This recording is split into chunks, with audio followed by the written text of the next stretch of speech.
In today's video, I'm going to teach you how to create an email template in Odoo. To get started, open Odoo and go to the settings area. This is where you'll find the configuration options that control how different parts of the system work. Once you're in settings, select general settings so you can access the broader platform preferences. From there, scroll down until you reach the company section. In this area, look for email templates. Then, click Review All Templates. This will take you to the list of existing templates, where you can manage the ones already in use or create a brand new one from scratch. Now click New to create your email template. Odoo will open a blank template form where you can enter the details. Start by giving your template a clear and recognizable name, something like Welcome Email.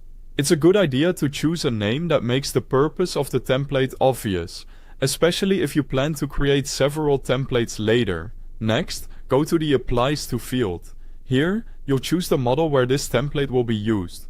For example, you might select Contact, Sales Order, or Invoice, depending on the type of email you want to send. This step is important because it determines what kind of record the template is connected to and which dynamic fields will be available. After that, enter the email subject. Keep it simple and relevant to the message you're creating, since this is what recipients will see first in their inbox. Then move to the Body tab.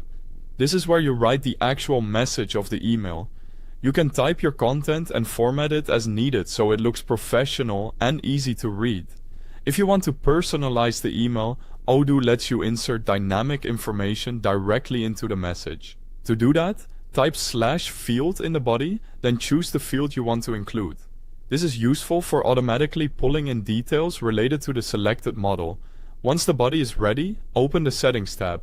Here you can configure the sender, recipient, CC, reply to, and any other available email settings. After that, check the Options tab to set any additional template options you may need.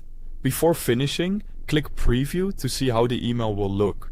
This helps you confirm that the formatting, subject, and dynamic fields appear correctly. If everything looks good, click the Save icon to save your new email template. Thanks for watching.